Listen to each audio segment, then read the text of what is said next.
Welcome to the Spiritual Nerds Podcast. We are three friends who are passionate about spirituality, metaphysics, and the journey of awakening.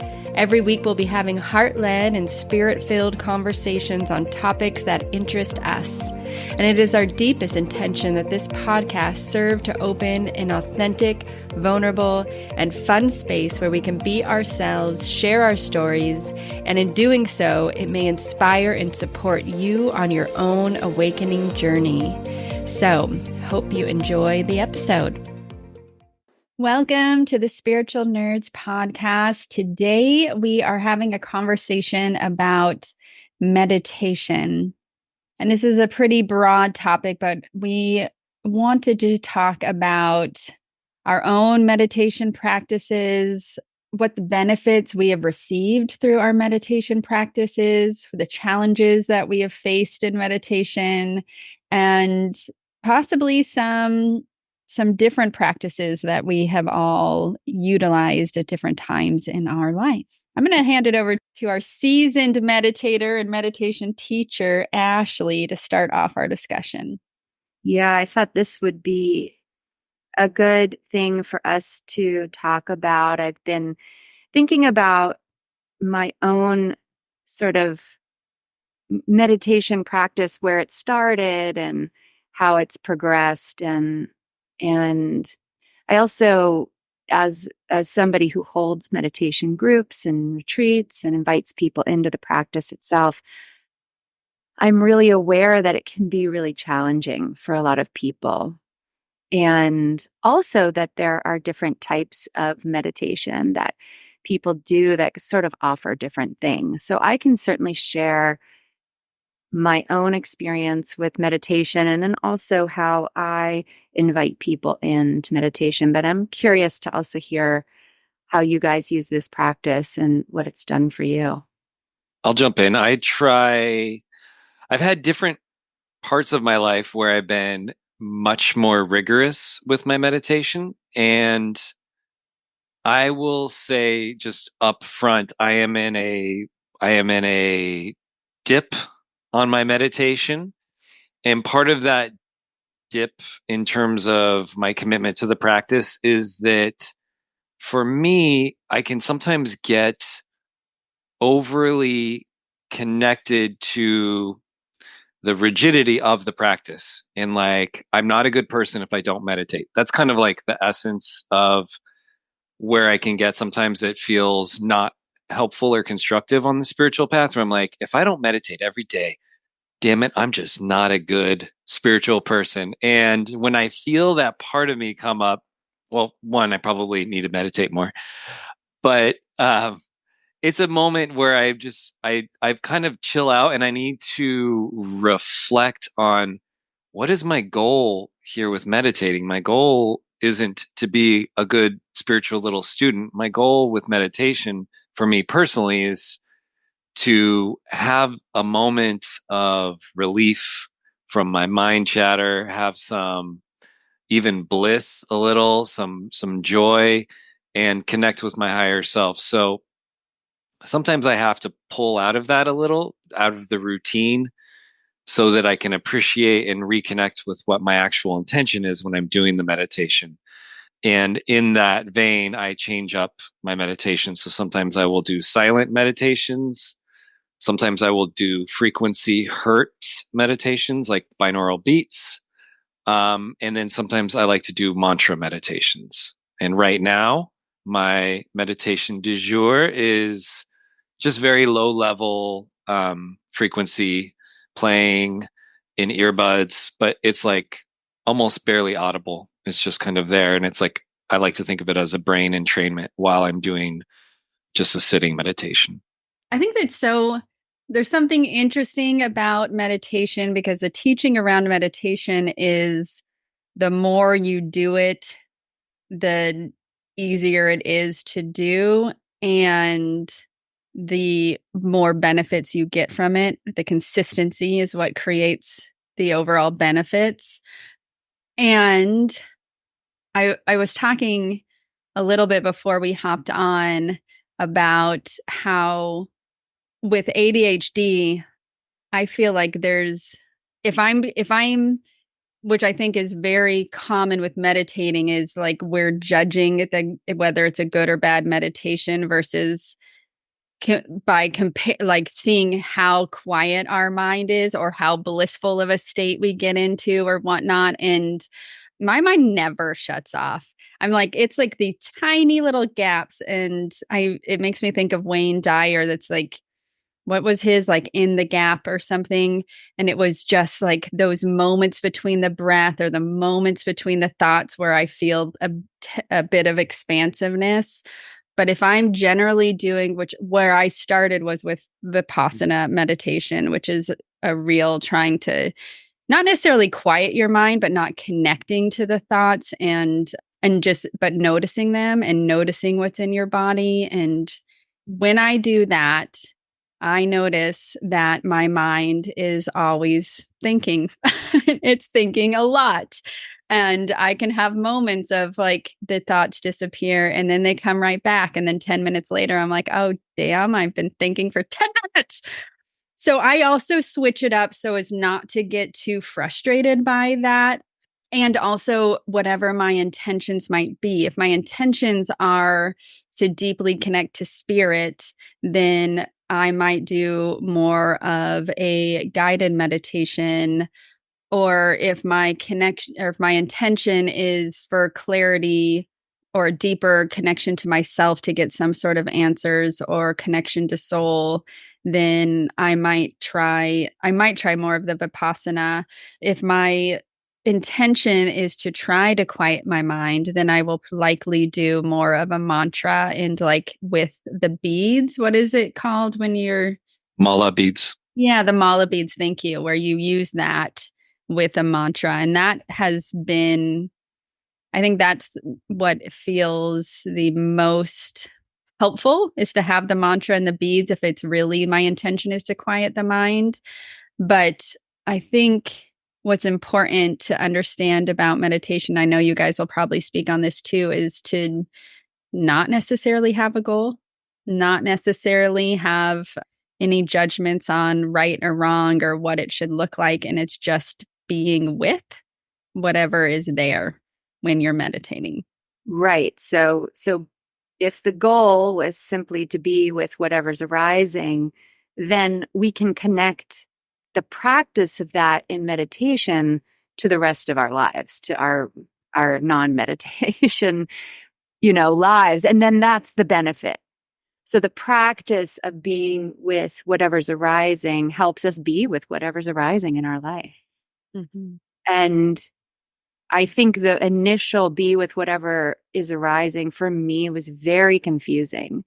I had no idea what that meant, mostly because I was trying to do that from the mind itself, and that doesn't work.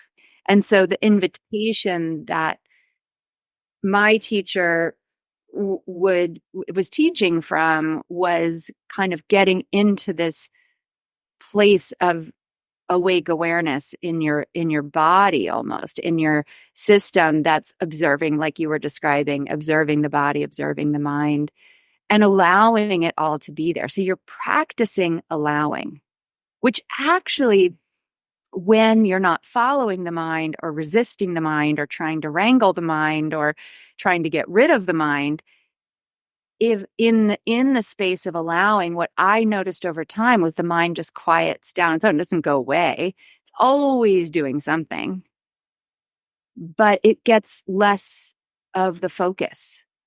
As the focus becomes more on this awareness and allowing and noticing what's arising, noticing this sort of all of the other things that are happening besides just what the mind is doing.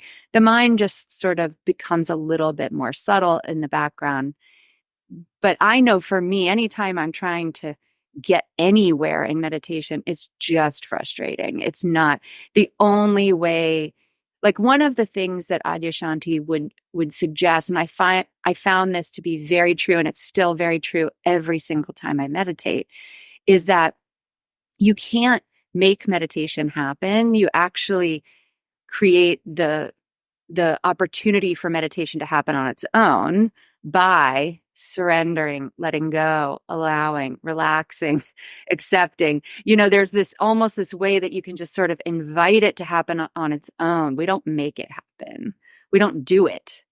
You just create the conditions for it to arise. And then that practice in and of itself is just, to me, has been so incredible for transforming just how I interact with life. So for me, that's why I invite people on retreat. That's why I believe in it so much, because it just created such a big change for me, a big transformation in how I live and how I see life. Like the mind seems to be mostly, when I first was observing the mind, it seemed like it was mostly trying to support the ego. It was kind of in this, it was desperate. It was like, it was a really, really like trying so hard to kind of keep the ego going. So also a big part of the meditation practice is seeing the mind at work, seeing what is the mind trying to do. Mostly it's trying to help you, protect you, support you. It's not trying to work against you, but it's old patterning that maybe isn't, if you're finding yourself trying to meditate, most likely that old patterning isn't working for you. And so it's seeing all of that, and it gives you an opportunity to see the mind at work, especially when we go into a retreat or longer periods of meditation. You can't escape it. I mean, you're just with it. And for me, it was pretty brutal at first to see that and be with the mind, and kind of horrifying to see how the mind was working. And then, through allowing and acceptance, it sort of quiets down. But there's a surrender. There's a point where you surrender and stop trying to control. And then there's that's when the peace kind of arises on its own.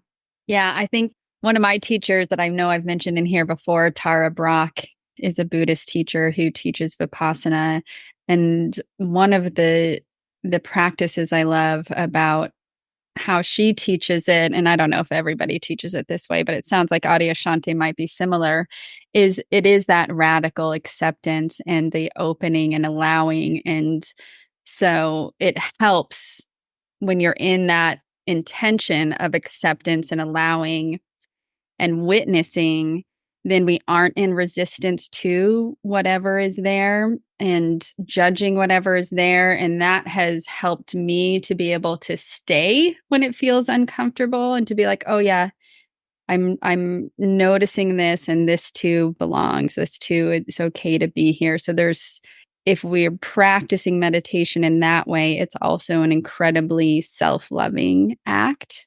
And what you were speaking to, Ashley, is probably the main benefit that I got and continue to get when I am, well, I think it's lasted even when I go, because I am not also like an everyday meditator. That is my intention. And then, we fall out of our practices and come back into practices. But this has lasted regardless. And just one of the things that really started me on my spiritual path was my devotion to meditation, in that Vipassana practice of just noticing and being the witness and allowing, is that it does impact your everyday. It creates a level of presence that was not there for me beforehand. And in that presence, it gave me just that like tiny moment, that tiny break to shift out of reactive mode into responsive mode. And that's probably the biggest benefit I have received from meditation, is that there's more space. There's more space in my day-to-day. I'm slowed down enough that I can be aware, and I have choice in how I relate to the people in my life, because that's where I find I am most reactional, is in the relationships in my life. And it has allowed me to be more responsive versus reactionary to the circumstances or experiences of my life. Yeah, absolutely. I feel like that was the same for me when I first started meditating. And I feel like I've been meditating on and off for like 10 years, pretty much. it feels like that was the first big piece that was a breakthrough. Was one, Ashley, what you were talking about, which is sitting with yourself, and just when you get quiet for the first time, you have a real awareness of how much activity your brain has and how many different things are just kind of like running on autopilot. And if you have never sat for a moment in intentional reflection, like up until my late 20s, I had never done that. And I sit down and I close my eyes and I'm like, oh my God, what is happening? It's like somebody is scrolling through a TV and just like stopping at every channel all at once. So it's like this real awareness, right, of how much we have going on inside of us, and that there's absolutely a need to give that a little bit of a rest and create a little pause there. And then I would echo what you said, Shayna, too. For me, the piece that I think brought me back to meditation initially, when I was feeling kind of overwhelmed by all the voices in my head and kind of the uncomfortableness of if I'm doing this right or any of that stuff, was probably like the first time I got into an argument with somebody and I could take a breath and not say the thing that I wanted to say that was like a mean zinger, like a little resentment tag on somebody who I'm like, I got you right here. And it was like that pause where I was like, oh, that's just going to turn the volume up on this fight. And is that what I'm going to want? Is that what I want to do here? Or do I want to try to de escalate this? And it was weird because at that point in my life, I hadn't even really, I just thought the point of arguments was to win them and defend yourself in that little bit of space, which I attribute to the space that I got by practicing in meditation. Was like, okay, here's a tangible benefit that will keep me pursuing this kind of endeavor as I go forward. And then I do believe that for me, there have been incredible blissful moments and out of body experiences and different things that like also kind of keep you moving along. But I think initially it was that that gap that hooked me. Yeah, you said at the beginning that meditation was a way to connect to your higher self. And I think there's, different, so many different benefits. What you're describing to me as a therapist, I hear that as a therapeutic benefit, right? Like you see, oh, there's other options. There's, I'm questioning my own mind, my own reactive state or my own belief system. I mean, there's that is like, a psychological upgrade, or, developmentally helps us move forward or evolve when we have that observing self, right? And then there's also these kind of touching into more expansive places and feeling connected to, I don't even know what the words are, higher realms, or, I've had lots of weird experiences of being like dropped into nothingness and feeling like I've died. And I mean, I've just had all sorts of different experiences that have happened when I'm steeped in long periods of meditation, or it can even come in short periods of meditation. I also feel like when I quiet my mind, when I quiet my body, when I come into stillness, my soul can talk to me. I get messages. I feel like I get insights. So there's so many different things that can happen. And last night I was doing Sangha, my meditation group, and I do a guided meditation at the beginning. And this one was quiet. This one, there was a lot of silence in it. And people shared all sorts of different reactions to that, to the silence. Some people went into bliss. Some people went into major anxiety. And it's just amazing to me what does arise for people and how useful it is. The bliss experience is great, but so is the anxiety experience. So is the frustration. So is the wiggliness, right? If you find yourself, you can't settle. So we get to pay attention to every single thing that arises, and it's important. It's information for us. It's useful. It's not wrong. Yeah, I think it is one of the main, I don't want to say goals, but intentions of meditation now for me is connecting to my higher self, is connecting to soul, is connecting to spirits or the ascended masters that I feel I have some connection to. It's a place I go to try to get clarity. Right now, I am in a time in my life where clarity feels really needed. And so I've been focusing even more on dropping in more often because we need that quiet. We need the quietness. We need to stop inputting and being busy to hear anything else. And usually, in my experience, my soul's voice, spirit, whatever you want to call it, is subtler. It's more quiet. It can be like when it really wants to be, it can be like, hello, no, this is what I'm saying to you. And it can be very clear. But most often, I need to be in those moments of quiet and stillness in order to really hear.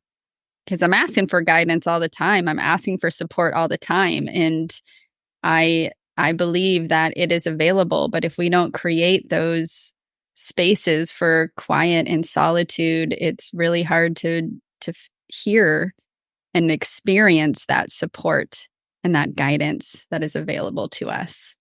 Yeah, that reminds me of actually what you were saying. Adi Ashanti would say it's this creating a situation where you're at a higher likelihood to receive guidance. And Shana, I utilize meditation very similar recently where, I mean, we talked about the void. That was one of our episodes. So when you find yourself in some aspect of the void, I definitely turn to meditation and turn to it for creating that higher likelihood that I can receive guidance, which is just intentionally setting my energy up and letting my spirit and my body know that I am in the receptive mode to receive some guidance. And I don't always do meditation like that. That's recently because I'm kind of trying to allow in more clarity. That's what's been going on.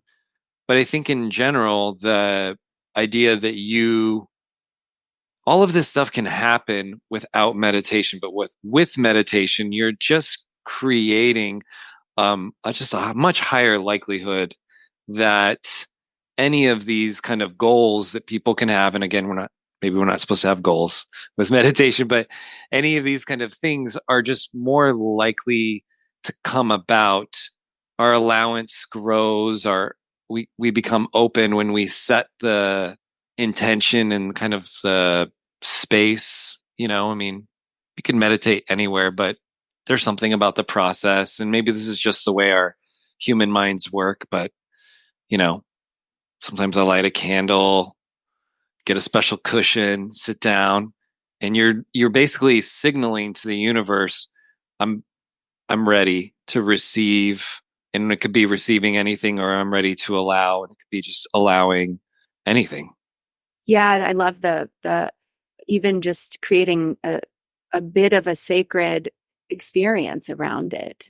I had two thoughts. One is the power of group meditation. The first time I did a retreat, a 5-day silent retreat, it was with 250 people, and it was just powerful. It felt like this intention of this larger group to come into silence just amplified my experience. But even in my sangha, there's 9 of us, and it's just powerful. It always amplifies the experience to do it in a group. And then the other thing, I feel like we've touched on this, but this idea of really coming into presence, of using your meditation time to be present with what's happening. So if the mind is busy, you're present with the mind being busy. If you're having pain in your body, or you're tired, or you're feeling emotional, you're just present with that. You're not trying to get anywhere. You're not trying to fix anything. You receive a lot of information. Also, in holding presence, you can experience spontaneous healing. I've had so many experiences of spontaneous healing on long retreats or even just in my meditation practice. So, and that's always been so wild to me, that this idea of where healing, it's as similar as in creating the conditions for meditation. We can create the conditions for healing, which is just amazing. And the result of being more present in your life. What are we paying attention to? Are we trying to control our lives to create some experience or outcome? Are we open to what is actually here, what's available to us, what's wanting our attention, what's wanting to move through us? And my experience of that shift in my life overall, of being present to what's here, my life has changed, so much. Just the day to day, what I'm doing in my life and what's happening in my life has changed so much. But I think my focus on what's important, my values, my priorities have changed so much. And I just feel in general more alive, less depressed, less anxious. I mean, there really is a whole upgrade in the quality of my life just by being present. It doesn't mean life is easy, but it does feel easier to deal with life when you're not trying to control it all the time, when you can come into that presence and that state of allowing and be curious. That's another thing that came up last night.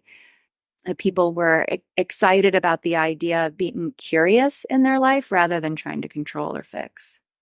It seems like you're touching on expectation there, and that's like been a big a big thing for me lately, is just figuring out the amount of expectation we carry with us kind of unconsciously or just below the surface.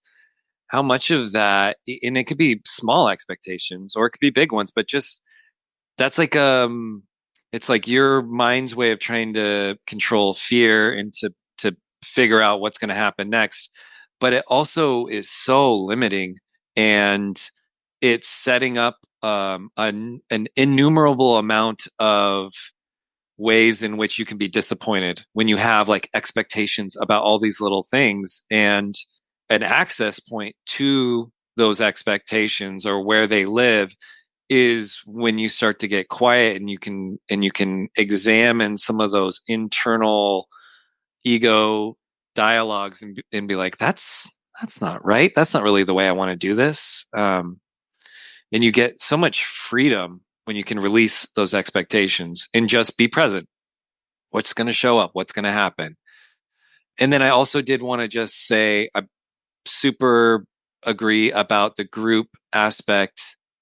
Recently, with a lot of the stuff that's been going on, we've been trying to figure out like how can we help the world, support the world in peace. And a lot of the things that are out there right now, just I don't super resonate with. I donate to a couple charities, but one of the things that I've been doing is looking for group meditations to just meditate at a certain time online. Everyone else who's on that group is meditating for love or for peace. And you just feel a tangible difference when there's a collective energy. And I think this goes back to anyone who had a childhood where they were at church.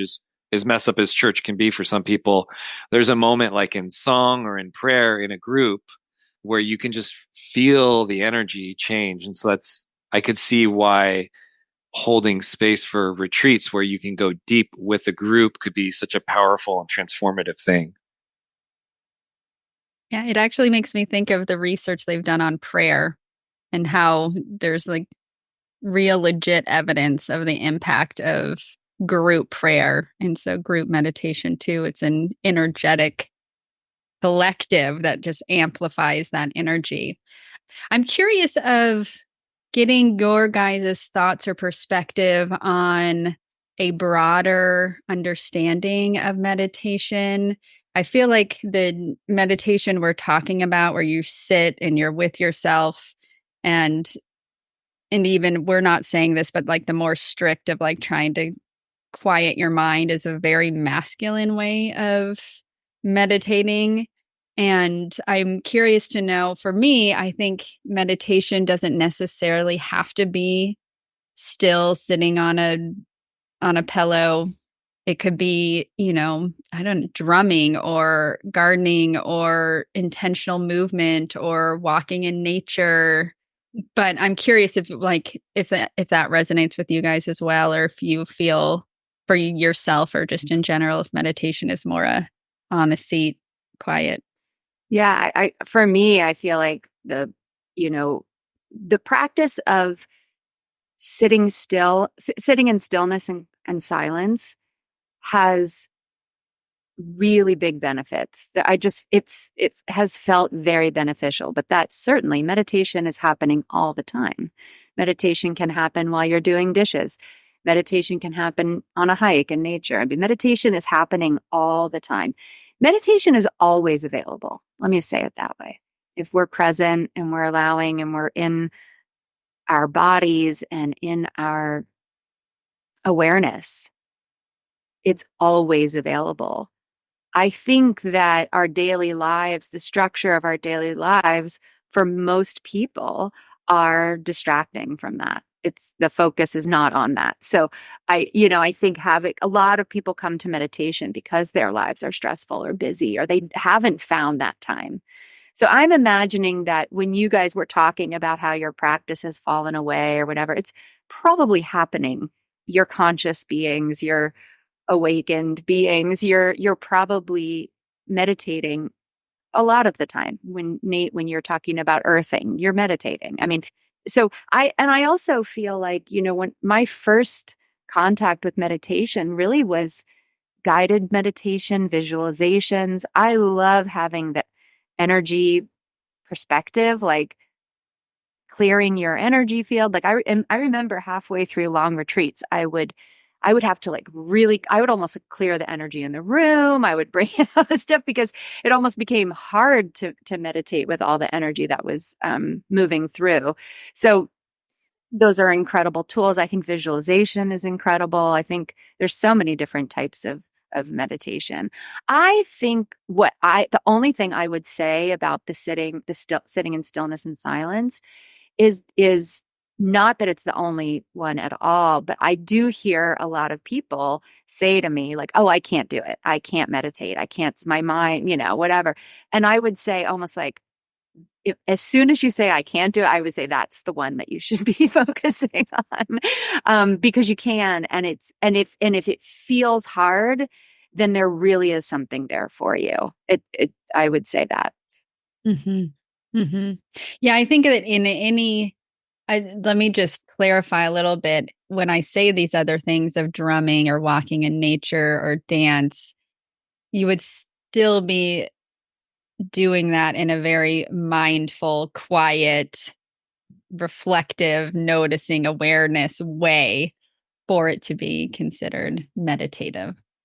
Yeah, and I think maybe Shayna, I don't want to put words in your mouth, so I'll say this is all completely mine, but it's coming from a similar vein as your question, which is there was definitely a point for me when I got a little meta with just the idea of meditation, and I started to realize, particularly about like 5 or 6 years ago, when I felt like there was a lot of podcasts coming out, like Sam Harris was coming out. There was a lot of stuff on Sounds True, all of these great resources. But I'm like, there's a lot of mindfulness meditation being promoted right now, and that's totally fine. But I also felt like part of the dialogue should be around the breadth and the variety of the types of meditation, and also being mindful of the fact that some of these practices that people are promoting, and they're all of this I think is coming from the heart and well intentioned, some of them are practices that were taken from a monk lifestyle. There are certain Indian types of meditation that were never meant for the they call them the homemakers, like for the house people. They were meant for yogis to be ascetics, living in poverty, meditating 12 hours a day. And so there's like I think there's a level of awareness that once we start getting into meditation, it's like, man, shop around, look, make sure that it's going to fit you well, that it works for you. I don't think, I actually agree that sometimes the thing you're resistant to should be examined, but I also am a big fan of things that come easy. That doesn't necessarily just because it's coming easy doesn't mean that it's not impactful or doing the work. Like, I'm really into this guy Light Hopkins. He wrote a book called Bliss More, and he kind of helped me figure out that piece about how sometimes some of the yogic principles that are being promoted are just like, they're dense. They're for people that were really trying to dedicate their whole entire life to meditating and achieving nirvana. And maybe what you need is something much, much more scaled back. Sit on the couch the way you would watch TV. If you have a scratch on your nose, scratch your nose. If you have to get up and go to the bathroom, if you have to check your watch, like letting go of all of that stuff. And that's okay with some practices. I did some practice Zen meditation in a karate dojo, and you would get smacked on the back if you broke seiza, if you broke out of your meditation posture. And it wasn't in a mean way. It was like, come back to focus. That's what we're doing here. Just, I guess what I'm saying isn't that any of these things are right or wrong. Find the one that works for you, because there really is a lot of different styles out there. And there's a, for me, it feels like there's a big kind of push in America around kind of mindfulness type practices. And if that's not working for you, just broaden your scope and start looking out for something a little different. There are a lot of different ways that you can do this. Yeah, thanks for speaking to that. I think that maybe it's just me and this sort of rebellious part of me. I'm like, anything that feels like too disciplined and like this is the way that you have to do it, I'm like, I'm gonna find a different way. But I do, like, all of that being said, like, yeah, I don't think there's ever one right way for anything. But that being said, I think visualization, guided visualizations, meditations with breath work, or, the Zen very strict, or the Vipassana, I mean, there are the walking meditations, all of them can be beneficial. And I think the key to it is what we've been speaking to, is having some space, some time cut out where there is a connection to self, where there's a quieting, where there's a slowing down, where there's a deep awareness of what's happening in you. And I think the way that we can get there can look different. And it can be helpful just sitting down, or it can be helpful. I'm just thinking of myself that sometimes just being in movement and dancing, and not necessarily dancing to a ton of like loud music, but like connecting to my body and through movement, like, okay, what's going on? What's my mind think about this? Like, there's lots of different ways to quiet ourselves so we can really listen. It's so true. I think it's just about coming into presence. I think that there's, anything that gets dogmatic, I'm pretty resistant to too. And I agree with you, Nate. Like, you want to do it.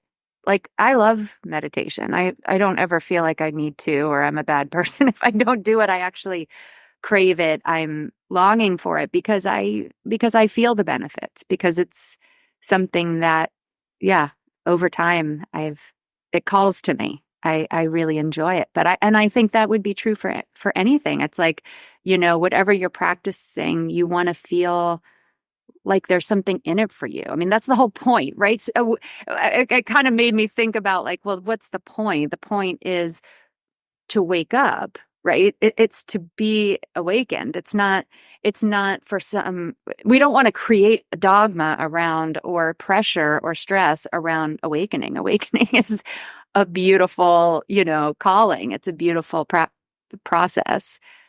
and everybody probably has different ways that they get there. Some people just will wake up. For other people, it's like, what is this? I got to figure this out. So It'll work the best for you if you're enjoying it and you're finding benefit from it. And if it's not working for you, then do what Shayna said, which is create an intentional time to touch in to yourself and call it something different. Call it whatever you want. Me time. Take a bath. I don't know. It's all it's all the this kind of permission and an acceptance that you deserve to spend time with you, and that you're the mirror and the answer for everything that's happening in your life. And if you want to gain deeper insights, you're going to need to spend a little time with you, and that can come through multiple forms. But the nice thing about meditation is that that process can be a little scary, and meditation just comes with a lot of kind of soothing structures and different things. There's different ways where it can hold you in this process of self-reflection. Well, I'll just say my final words is my plug for Silent Retreat, because there's a way that you work through a lot of the difficulties or the challenges of meditation on a longer retreat, and then also the experience of sitting in silence for long periods of time, but then also eating in silence and hiking in silence and not having your phone and not having distractions and not having anything to do. You start to realize what's available in your moment-to-moment existence, that you're always being invited into presence. And so it's just like an acute boot camp for that. So that's my plug for retreat. All right. Thank you for listening today, and we will see you in the next one. All right, spiritual nerds, thank you for listening to today's episode. We had so much fun. And if this episode resonated with you, hit the subscribe button and consider leaving us a review. We would appreciate that so much. And consider sharing this with the people in your life who you think might enjoy these conversations. Also, if you have a question, let us know. Email us at spiritualnerdspodcast@gmail.com, and we may just answer those questions on the show. Much gratitude and many blessings, and have a wonderful day.